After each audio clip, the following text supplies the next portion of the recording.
Hello and welcome. I think other than opening ceremonies, this is the first panel of Balticon 55. So I'm super excited. I have with me Leslie Penelope, Karen Osborne, Sarah Beth Durst, and Joshua Palmatier. My name is Morgan Hazelwood, and I'm our moderator for today, and we're going to be discussing techniques for plotting your novel. So did everybody want to go and introduce themselves?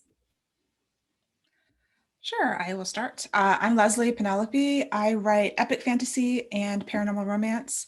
The Earthsinger Chronicles is my fantasy series, and the fourth novel comes out this August, Requiem of Silence. So I'm ending my series after many years, because there's 4 novels and 3 novellas. Nice. Karen? Hi, my name is Karen Osborne. I'm the author of the Memory War duology, Architects of Memory, and Engines of Oblivion, out from Tor Books. It's completely out now. It was a long time. And I have short fiction out in Uncanny and Beneath Ceaseless Skies and a number of other fantastic places. And I'm on this panel because I learned to plot because I was once not a plotter at all.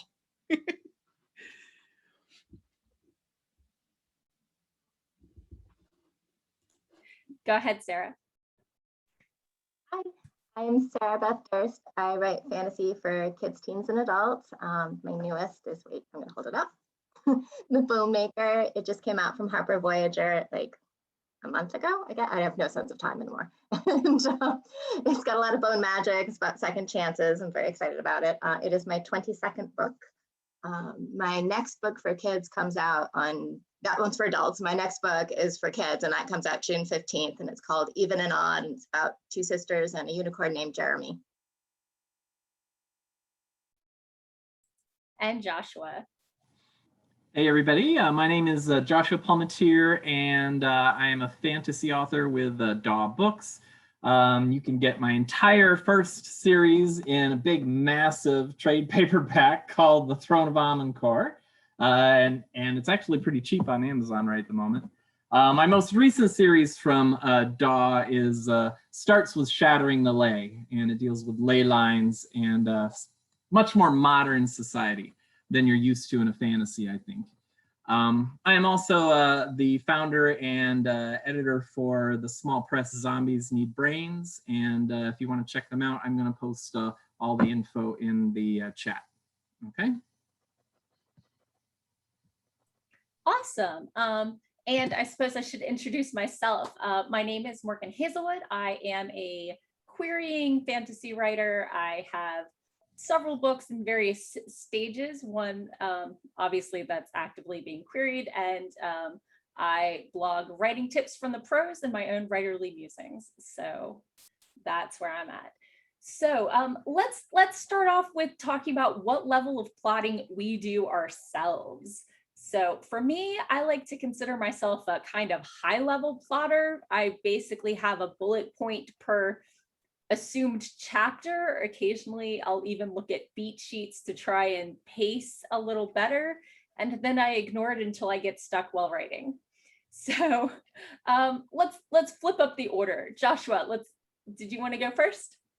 I can go next. Yep. I am probably at the far end of the spectrum. I am almost a complete and total pantser, or gardener, I guess is what George R. Martin calls it. I mean, when I like pitch a novel to my editor or something like that, I have in my head these like rough, I call them way stations in the novel. So I usually have 2 or 3 of those where I know where I think I know that the novel is headed. And that's usually what I write up as my plot synopsis for my editor. But after that, I pretty much sit down and I just start writing, and I don't pay attention to any plot synopsis or any outline I've written or anything like that. I pretty much just write as it comes to me. And shockingly, things always seem to work out nicely. Because apparently my hindbrain does a lot of the work for me when I'm not paying attention. So that's generally how I write. I can go into more detail about how that works as we get deeper into the panel. Okay, who wants to go next? I can go. Okay. I mentioned before I had these books out, I was the kind of person that would be like, okay, I have an idea. I'm just going to write until I find a plot. And that worked for a while until it didn't, until I had a book deal and a deadline. And oh no, I need to finish this by X date. So I learned to plot very quickly using a whole bunch of stuff that sounds completely cliche, like save the cat and a whole bunch of other stuff. I looked at that. I kind of poked at the plot for a while through those things and then developed my own way of doing it. And now I really can't go back to pantsing. Like I miss it, but I can't go back because just being so sure of yourself is just such a lovely feeling. If that makes any sense. No, yeah, definitely. So, Sarah? Sure. I always outline too. I like knowing what the shape of it and where it's going, but I don't always follow the outline. Like I make one and then it's got bullet points, and about 3/4 of the way through it usually says, and then something awesome happens. And then I continue just so I know what the structure is. I actually sort of had my writing process summed up on an episode of The Flash. I don't know if you guys have watched it, but there was this one episode of The Flash with King Shark. Yes. And Captain Cold says that make a plan, execute the plan, watch the plan go off the rails, throw away the plan. And that's pretty much how I write the book. So for me, I did a lot of writing workshops where you're like focused on like 15, 20 pages at a time. So it took me a long time to learn to plot because all of that seems to be very like line editing focused. And I failed NaNoWriMo a bunch of times. And then I was like, okay, I'm going to teach myself how to plot. So I spent like a whole summer just like ingesting everything I could about plotting. And I read Save the Cat. And also I found the Dan Wells 7-point plot structure videos. There's these like ancient videos, probably on VHS or something, they're on YouTube, but it's like a bunch of videos, and he explained it in a way that made sense to me at the time. And so now I just collect plotting systems. Like I have all of these craft books, and I make a lot of worksheets and spreadsheets. And so I have one big spreadsheet that has like 5 different plotting systems because they're really very similar. They like the, Hero's Journey and Save the Cat and like anything else, you can map them on top of each other. Save the Cat is by Blake Snyder, and it was originally a book for screenwriters. So it gives you, I believe, 11 beats, and it breaks down movies into these beats, and then novelists have used it too. So there's actually a book called Save the Cat Writes a Novel, which is based on the screenwriting book, and there's other versions of it. So it just gives you like, points to hit, and it kind of gives examples from different movies. And I think it's a great place to start with plotting. A lot of people go there. And so, I have this spreadsheet. And so I'll start with one, and then I'll get stuck and I'll move to a different one, and then I'll fill that out until I get stuck. And so I kind of move around. And like everyone else was saying, I do create the plot in advance, and often it changes. Usually my plotting system takes me till the midpoint, like 50% of the way through.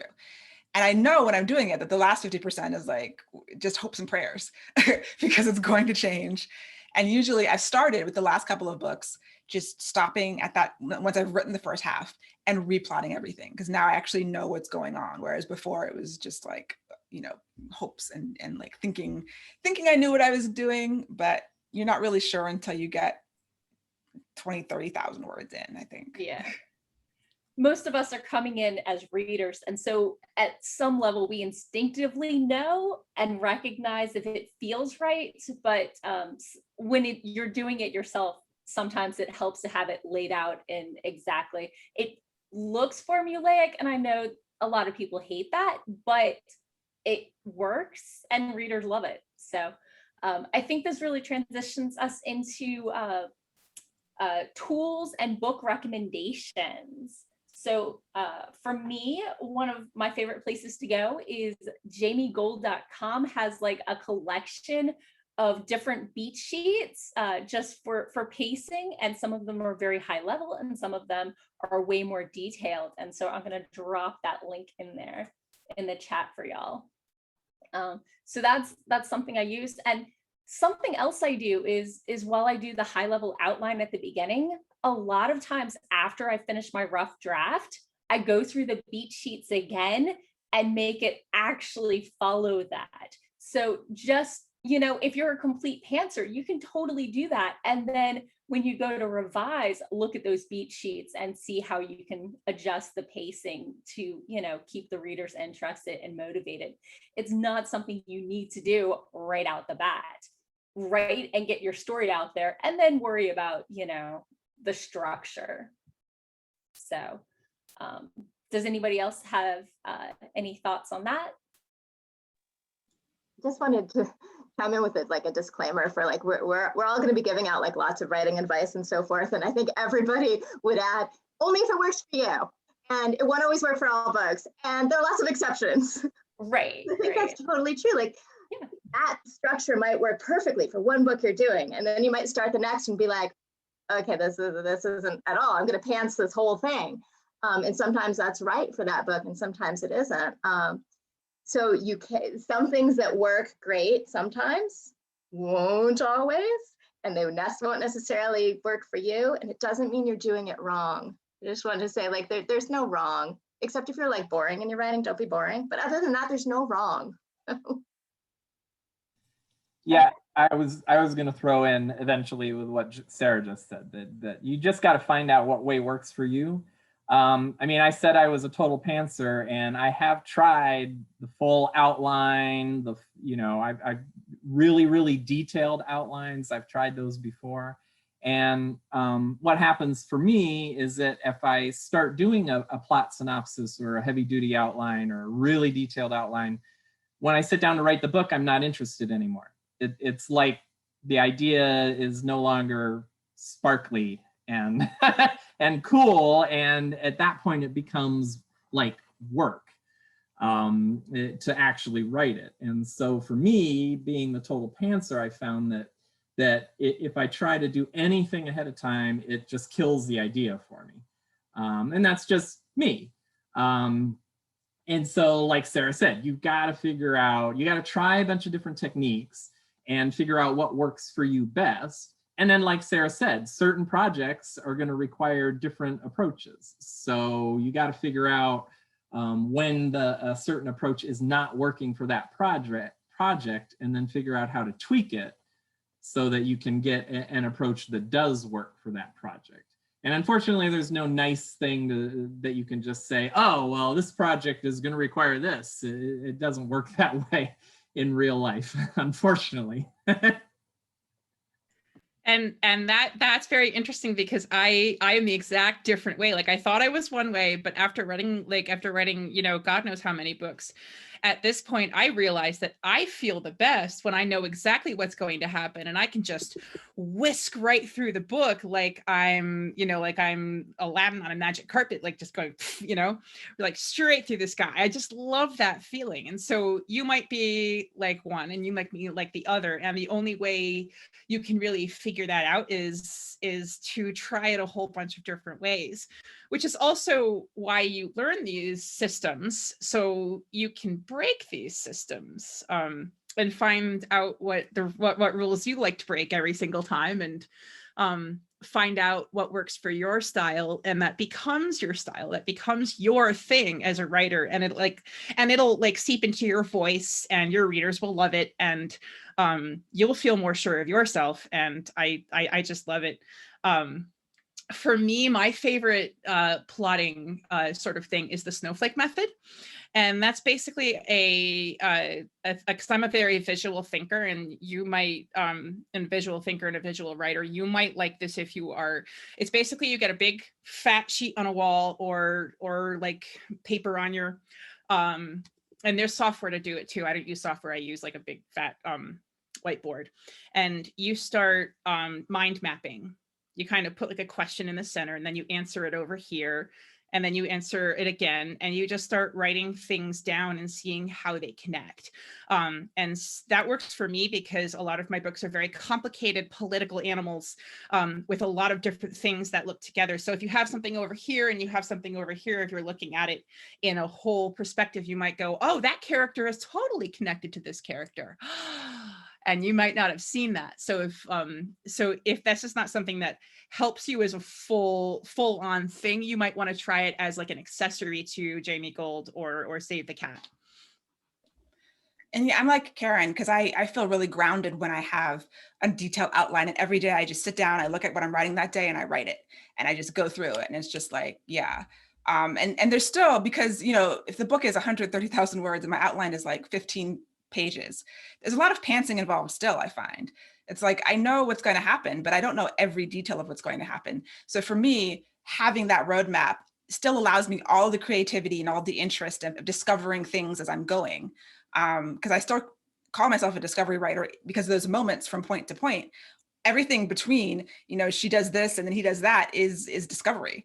And, you know, my 15-page outline only includes, you know, certain things. But my favorite right now, like book for outlining and structuring is Cam Weiland, Structuring Your Novel. And I'll put that in the chat. She has a bunch of books and I have all of them. And I find them really helpful. They're the character arcs, the structure, the outlining. A lot of the stuff is articles on the website, and the books just kind of aggregate that. So you can check out her website. And that's super helpful. Also the story grid.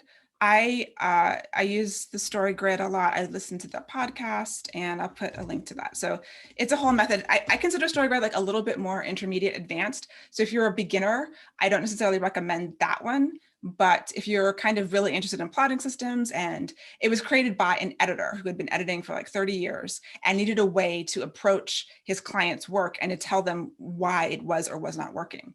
And so he kind of breaks things down, and then people use it to plot and to revise. And so I've started kind of going to my revisions, breaking down what the hell I wrote in my first draft, and then kind of looking at each piece of it and trying to make it better and fix it. Awesome. If y'all have been mentioning a tool or a resource, can you drop it in the comments so people can see? Yeah, I just realized I didn't talk about a tool, but I can. So I write by what I call the rule of awesome. So I plot my novels. I make one decision at the beginning, and then I say, okay, given what's going on, what the world is, what the rules are, what the characters are, what's the most awesome thing that can happen next? And then I write that to next plot point. Okay, given what's going on now, what the characters want, what the characters need, what's the most awesome thing that can happen next? And I just worked the whole novel that way. Well, that's a lot like what my friend Valerie Valdez does for a group I've never had the I've been involved in one of these, and it was simply the best experience ever. Valerie is the author of Chilling Effect and Prime Deceptions from Harper Voyager, and she does this thing called hype storming, where you get a whole bunch of friends together in a room or a Zoom room. You present your plot, and they tell you all the cool things they think about it. Nothing bad, nothing mean, nothing critical. Just they go, oh my God, this is so cool. Oh my God, I love this. I think this is good. And what it finds out is that since readers see things differently than authors do, I've had readers notice things in my books that I'm like, wow, I put that in? Okay, then. I guess I did. They'll feed back what they think is cool to you, which will then feed back into your brain and start you thinking about, oh, that's really neat, which can lead into Sarah's rule of awesome. It works. It's great. I like it. I usually hear the flip side. What's the worst thing that can happen to my characters? And you go from disaster to disaster, but I like the more awesome. Joshua? Yeah, I was going to say that even though you're a pantser, I mean, there's also what will Jesus do, which is the what would main character do, and just keep that in mind as you throw items at them. What would Ash do? What would Natalie do? What would Steve do? Yeah. Yeah, I was going to say that, you know, as a pantser, I don't really have a tool or anything like that, but I do have kind of what Sarah Beth Durst was talking about. the way, one of the things that we're supposed to address is like how we keep track of all the plot lines and all that kind of stuff. And so the way that I do it as a pantser is, as I write the chapter, as I'm writing through a chapter, I always have this section at the end of the chapter, and it's basically just a bunch of notes and brackets. And it's just me saying where I think the plot line is going in the next chapter. And never, you know, like way the hell down the road, but just you know, what might come next, essentially. And so, you know, if you have 3 or 4 different threads or characters that you're following, then you're going to have like 3 or 4 different notes. And often what I think is going to happen doesn't happen. But it's good to have at least a couple notes there, so I kind of feel like I have someplace to go when, you know, that chapter ends and you hit the blank page of the next chapter. Gives you a place to start, maybe. And so it's kind of like an ongoing note system. And then as soon as I write a scene or I realize that note can never happen the way the plot's going, then of course I delete that note and write something new. Hopefully write something new. However, in terms of things that help writers with their plotting and stuff like that, I don't use this myself, but I know a lot of people have mentioned it. So maybe one of you guys have tried it and can talk about it a little bit, is Scrivener.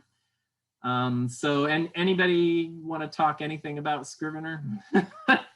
I love Scrivener. I can talk about Scrivener all day. And this, like, Morgan's reaction, I'm like, I don't get you. I don't know what's going on right there with you. You're having a moment. I'll let you just continue. I understand it's great for people who like rearranging chapters and have a lot of side material, but I just use Google Docs and, you know, copy pasting a chapter is no problem. And in my day job, I've done some website design, and the Windows version looks like it was done in the 90s. And well, I got the free version from Winning NaNoWriMo, or like the really cheap one, whatever. And I accidentally deleted 5 chapters of the tutorial trying to minimize them. And I was like, okay, I'm done. So I hear it's much better for Mac users, and they did just come out with a new version for Windows that might be at least in the 2000s. So I'm might give it another try, but the old version, I tried it once, failed the tutorial, and I've done UI design and was like, I'm just going back to Google Docs. I can write on my phone, I can write on my laptop, I can totally not write a day job. And yeah, but I understand it works for some people. It's just, Scrivener is polarizing. Like, I understand sometimes it's just, it looks very complicated, but I literally could not write a novel without Scrivener. Like, I tried to write books before Scrivener in Word, and it just didn't work. So yeah, like, I have there's lots of things I do with Scrivener. Like, I use like the metadata, and I put in all of the notes, like the goal, motivation, conflict of the scene for every scene. I do rearrange scenes a lot because I'm writing from different POVs. I color code all my POVs. They have the statuses. I have my story Bibles for my whole entire series. 500 years of history of this world is in Scrivener. So yes, I'm a Scrivener evangelist. I love it. I couldn't do what I do without it. I like Scrivener because you can like put 2 things up at once. Like, I will keep my notes open on one side, and I will keep my writing open on the other side. And it's skinny enough. Like, I'm a former journalist, so I'm used to reading in columns, and it's skinny enough that I can read it in a column. It just clicks in my head. Like, I don't use all the extra stuff in Scrivener because it kind of scares me, but it's very good. If you use Scrivener, the most important thing about Scrivener is back it up. Back it up. If you're it's there, trust me, you can get it back. But if your computer is too slow, sometimes it won't automatically save, and you will forget to save this. And then you will have to go back into your Dropbox. Ask me how I know. You guys are a hell of a lot more organized than I am with this. Organized, and I'm like, oh, I guess I'm not. I didn't know. This is fascinating, you guys. I have a notebook, and in my notebook I keep things like, you know, character name, eye color, hair color, you know, stupid little things like that that you need to keep track of or whatever. But even with the notebook, like, it's a Moleskine notebook, I've written entire trilogies and only used like 10 pages of the Moleskine notebook because I I don't know. You have a good memory. See, my memory is terrible. Holding all that in my head. And I don't trust notebooks because notebooks get spilled with tea all the time. I do have a PhD in mathematics, and you have to keep track of lots of little details with mathematics. So it's probably that.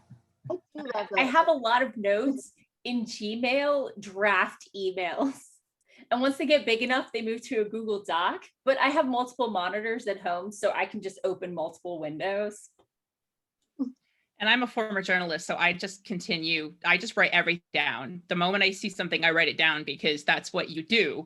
You write everything down, every single thing someone says, every single thing someone does. You don't want to miss any of it. So it just all goes down there. And it doesn't matter how much you have. You just got to find what works for you. I think that's key. You just got to find what works for you. I mean, my writing speed has like tripled since I first started out, just through the sheer act of figuring out my writing process and what things work for me. Like I find lying to yourself works really well. Like I'll start a Word, I just do it in Word. I start a Word doc for the master document and like, this is the draft. And then I'll open up another Word doc. I'll be like, this is a scene, but it's not really going to go in there. I'm just playing. I'll just write it in. And then when I get it to what I like, I copy it in. So it really was, but Writer lies help. Yes. Yeah. I want to hear your horror stories of stories you thought were going in one direction and changed on you, and you did not set that up properly. And how did you fix it? Did you start over? Did you revamp it? Did you keep going to the end and then come back? Because I got a story like that right now, and I've taken a break just to let it percolate a little more in my brain. I used to think it was like adorably precious when writers would be like, oh, and then the characters took over, and I'm like, you're writing it, you control them. And then it completely happened to me. And I was writing this book, and I knew, according to the outline, that the character had to leave because she had to go walk through the gate to get to the alternate campus and wear tigers and talking gargoyles and whatever. Like it was key to the plot. And she just would not leave the room. So I finally just had to be the other character in a coma, and then it was all better. So. There's a twist in this one right here, Engines of Oblivion, that I was 3/4 of the way through the book before I realized what was happening. I kind of sat down and was like, oh, okay, that's what's happening. And it just came in this like burst of, I didn't plan it. It was just like, it was just all the notes coalescing like on the whiteboard. It was just the connections all happening. And if you set yourself up to make those connections, those moments will happen for you. And no, I'm not going to tell you what that is. Those moments are why I write. When you realize, because of the character and the setting and everything, that of course this had to happen because that's who they are and where they are. And I call those like my moments of serendipity, but that's why I write. When I hit one of those and I'm like, oh, of course, that's how it fits together. Yeah, I love that. I think Leslie had mentioned earlier about those moments of discovery when like your subconscious is smarter than the front of your brain. You're like, oh, I planted that way. Like, yes, go me. Like, that's just the best feeling. I wanted to say one thing as you're writing a book, that one of the key things is to trust yourself. I mean, you've absorbed so many stories over the years. You know what you like, you know what works for you. So sometimes you have to just get that little critical brain that's going, yeah, it doesn't make sense.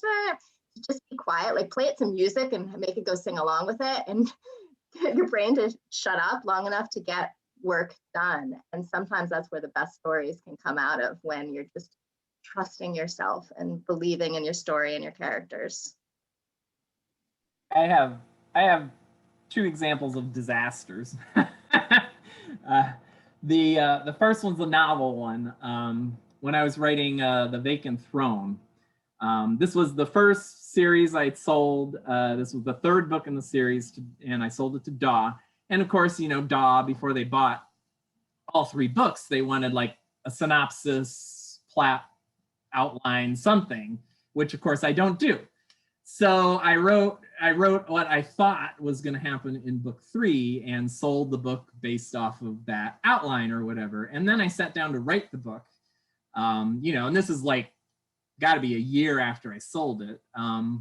I sat down to write the book, and I started writing the book. And, you know, I was the newbie writer, and I sold to Daw, you know, and I told him that this is what it's going to be about. And so I was really trying to stick to what I had written in my plot synopsis. And I probably got, I don't even know, 40,000 words into the book. And the whole time I'm writing, my gut was saying, this is wrong, this is wrong, this is wrong, this is wrong. But I kept going because it was Daw, and I had sold this plot out. And so finally it reached the point where, I mean, it was even harder than pulling teeth to get words down on the page, because my gut was just saying this is wrong. And I finally just gave up. I threw the plot synopsis out that I had for Daw, and I went back and I more or less started over again.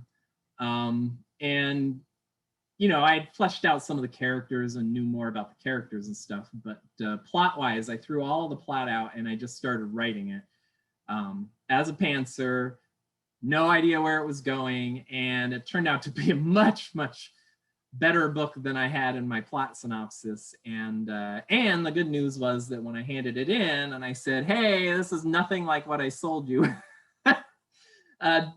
thankfully Daw is very good about letting their authors, you know, explore creatively in general. So they were like, yes, this is a much better book than what was in the plot synopsis, and they were happy with it and went. My other example of a disaster is a short story one. I don't write tons of short stories, but it's kind of the same story as the novel over again. I thought I knew what was going to happen in this short story, and I started writing it. And the difference is my gut was telling me it was wrong, but the reason was I was writing it as a novel, not a short story. And it took me 5-6 pages of writing before I finally realized, you know, this is not a novel, this is a short story. So I had to start all over again, and with the idea that it was a short story, and write it as a short story. And but yeah, the what I would take out of this as a pantser, if you happen to be a pantser, is trust your gut. The minute your gut starts saying something is wrong, something is wrong. And you got to figure out what it is. And sometimes it takes, you know, a little more writing in order to figure out what it is that's wrong. But, you know, keep writing until you figure that out. And don't worry about the fact that you just wasted 4 months writing a novel that you just trashed. I think no writing is wasted. You learn something from that, even if you don't know what that is. Like I once read a book. I once wrote a whole book. I spent a year writing a whole book, and I got to the end and looked at it and I said, wow, this is a piece of, insert your favorite swear word here. And it really was. It wasn't good at all. But so I sat down and I was like, okay, what did I learn? Well, I'm faster now. I go faster. I know how to deal with this problem and that problem. So if you're ever in a situation where you find yourself going, oh God, what did I just do? Write down all the good things about it, and that might help. And I think that trusting your gut is important no matter whether you're a pantser or a plotter, because it comes into play. I mean, as a plotter too, like those moments when you've plotted everything out and then it's like, oh no, that's not going to work at all. I mean, it's the exact same situation. You just have to, at that point I replot and I figure out what's wrong. Is it the character? Is it the motivation? Like, what is the thing that's happening here that makes me not want to write anymore? Usually it's like, I see the scene, I've written it down, I know what I'm supposed to do that day, and I just don't want to write that. It just feels wrong. So my gut is telling me that a thing I planned is not the thing that needs to happen, and something went awry. So yeah, your gut is really important. And that's why I also do fast drafts. So my first draft, I don't edit, I don't look backwards, I don't even read it. I just, every day I write something new that's in my plot. And because it saves me, you know, it allows for the serendipity of, oh, 60% in, I've discovered this amazing thing that's going to change the entire first half. So if I had spent time editing the first half, that would have been wasted time. But now I just get to the end, I've made all these wonderful discoveries, and my next revision, I just put them all in. And so that is also very helpful for me. I have a question for plotters, the outliners.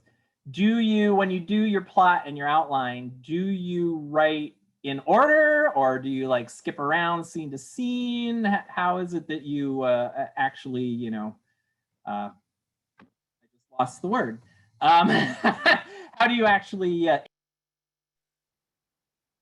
I write in order. You I muted very yourself there at the rarely, end. yeah, very rarely do I write out of order. So I need to follow the emotional progression of the characters as they feel things. Same here. I've tried writing out of order and it didn't go well. Yeah, I know a lot of writers that do write the kind of tentpole scenes, the ones they're most excited about. I know writers that'll write the end first and then go back. So there's no wrong way to do it, but I always write chronologically for the same reason that Leslie did. I need to feel the character arc going through. I've done the fast drafting too. In fact, I've done many sort of like presentations where I talk about how I write a novel, and at the end I was like, except for that one, I didn't do that over there, and that one over there I did it kind of different too, and this one. But I have done the fast drafting, and I especially recommend it if you're having trouble finishing a book. Because sometimes you get into that murky middle and you're like, oh, this isn't good. And you abandon it and go to the next shiny new thing, which can be perfect because it doesn't exist yet. And sometimes you just have to push yourself through to the end. Just tell yourself, I can do it. That makes a huge difference, knowing that you can tell a full story, even if that ends up not being the one that you share with the world. Just write it.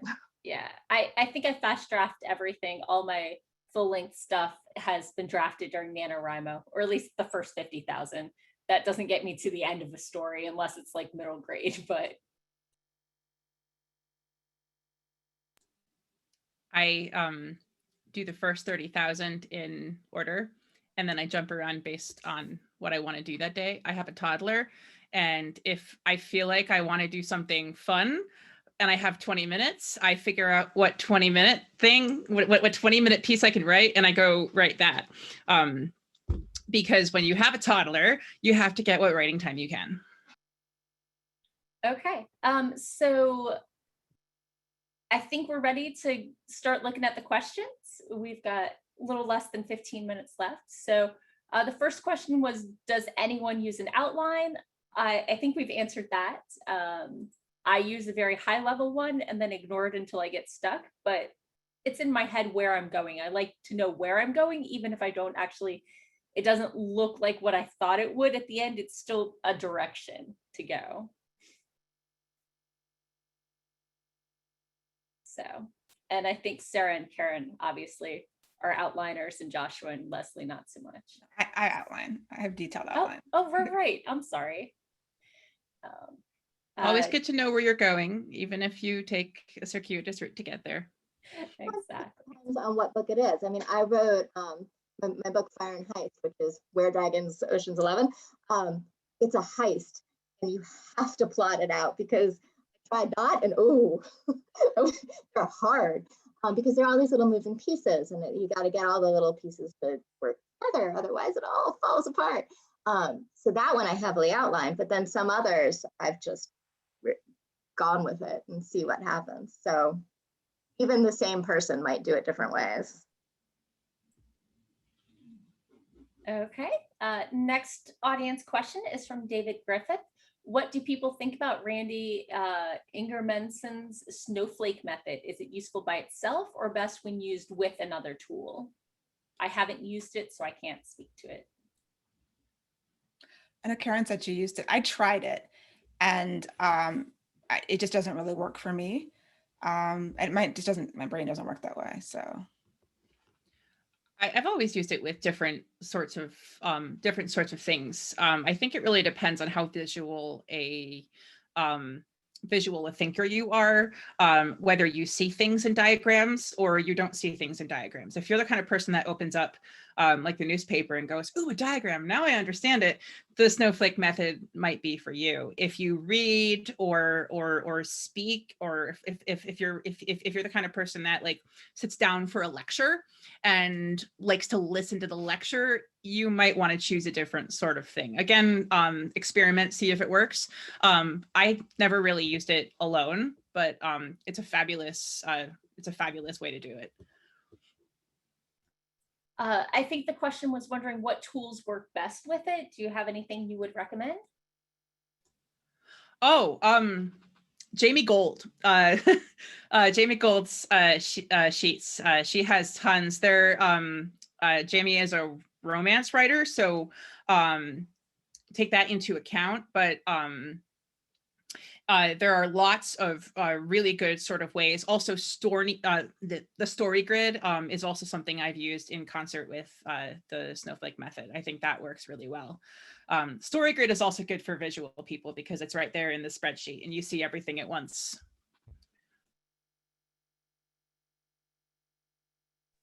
I feel like I'm totally going to go online and like look up all these things. Right. Like, toys to play with. Okay, our next question comes from Laura. She asks, how did you learn Scrivener? Do you have a recommended class, video, or resource for beginners? I really just originally did the tutorial that comes with it.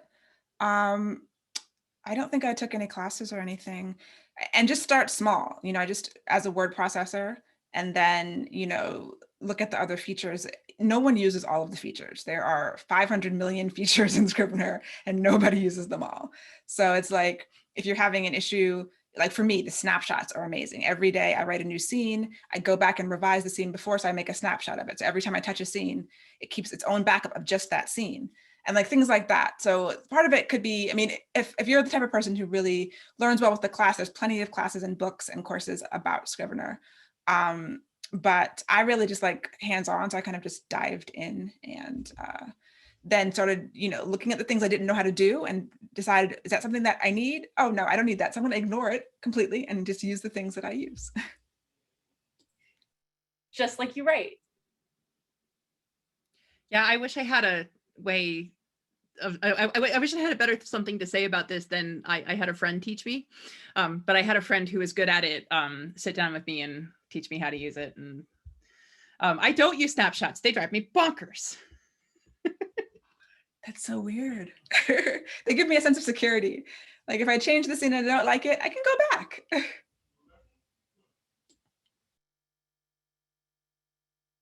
Okay. CB Channel Chanel asks, what do you do when you find you've written yourself into a corner? Do you prefer to find a way out, engage a MacGuffin, or go back and fix something else? For me, if it's really stuck, I'm probably going in the wrong direction. So I should back up a chapter or two and then veer left. I either add a talking cat, a dragon, or blow something up. Works pretty well. I do find when you start feeling yourself being stuck, I mean, that is one kind of brand of writer's block, is that it's your gut instinct is telling you that maybe you've gone in a direction that doesn't feel right to how you've established the characters in the world. And I will sometimes simply just go back in the draft to the last point where I loved it and start again from there. Yeah, A bat flies through the room. I'm sorry, go ahead. I was gonna say that's generally what I do is if I hit something, hit a wall or whatever, then something's obviously wrong.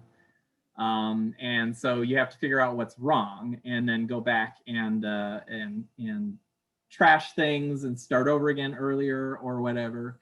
But sometimes it doesn't mean that you're wrong. Sometimes you write yourself into a corner and you can't do anything to go back and change it because book one is already out. So you can't change anything that's in book one. And that's what happened with my Throne of Amancourt series. Is in book one, I, for some unknown reason, made it a rule that the queen of the city could never leave the city. And in book two, I wanted her to leave the city.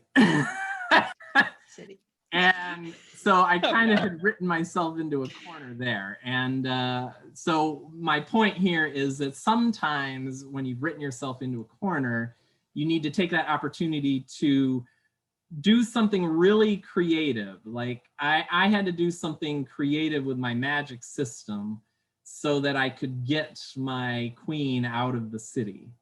And what I ended up doing was infinitely better, because I'd written myself into that corner and had to figure out a way out, than anything I could have plotted ahead of time or, you know, even pantsed ahead of time. It literally, I wrote myself in the corner and I had to get so creative to get myself out of it that the book was better for it. So sometimes those corners are good. It forces you to be more creative. Yeah, that Okay. happened to Yeah. me. Long series. I was always writing myself in a corner with the books that were out already on the shelf. And it was just like, innovate the magic system. Someone discovers some new thing they didn't know about the magic, and that can get them out sometimes. Sometimes that's a cop out, but sometimes it'll work. And my I- favorite is a bat flies in the room. It might be an actual bat. It might be like guys with guns. Whatever your characters are dealing with, throw more of it at them. Just like even if it's like, oh no, I tripped, find something for them to do, like bake a cake or throw something at them, just something that they don't normally do. I find that whenever I throw bats at characters, the bat stays in the book. The other thing that I do sometimes is to go back to what the character most wants and what the character most fears and make that happen. Okay, well, we have like 3 minutes left, so we have 2 questions. Let's try and do like a short, quippy answer, and then we can do our outros. So the next question is, has anybody else tried using multiple Word or Open Office documents on the screen simultaneously, one with the draft and one with notes? Yes. And I think Scrivener does the side-by-side, which effectively is the same. Yeah. This is the only way I write. The only way. I also have my notebook. I have like a family flow chart, and I was doing a sci-fi thing where time goes different on different places. So I have a whole chart for that. And the final question is, do you guys have a complete plot, or is it just generated as we start writing? And I mean, I like to have a direction, but it doesn't look like what I think it was going to when I get there. Yeah, I need the whole thing. I need a complete plot with the end before I can start writing, even if it changes. I need the tent poles and the themes to line up. I need everything to I need a beginning and end, tent poles, themes, and then everything else can like scatter in.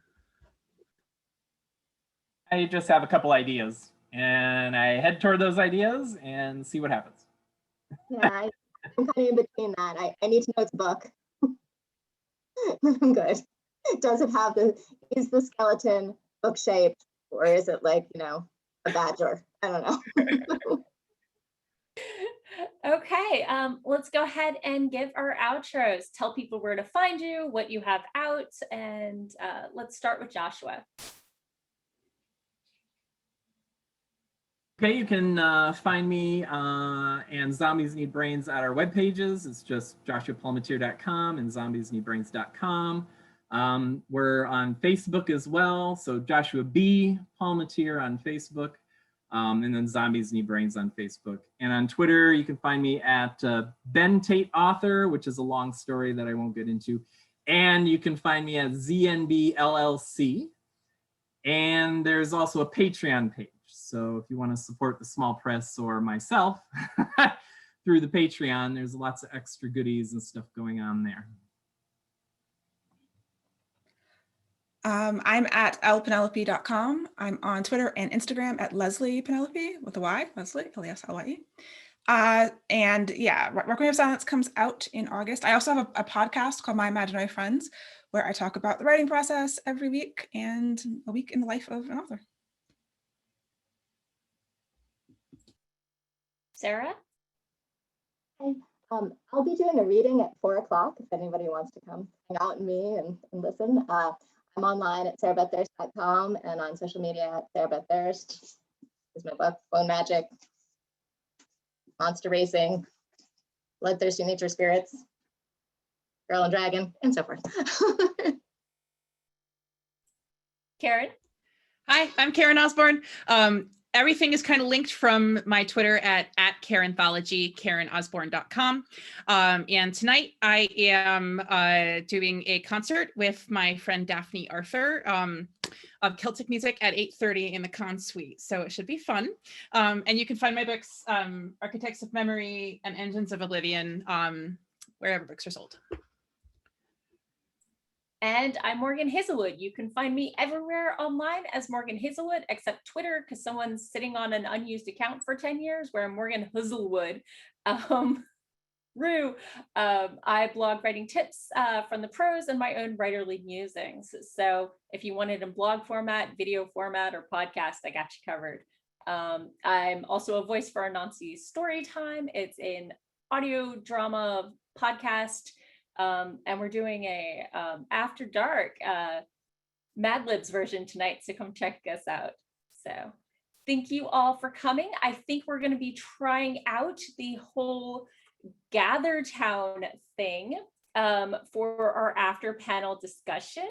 So if you'll give me just a second, I can pop that into the chat. And if you want to save the chat, you can, because there was a lot of information in there.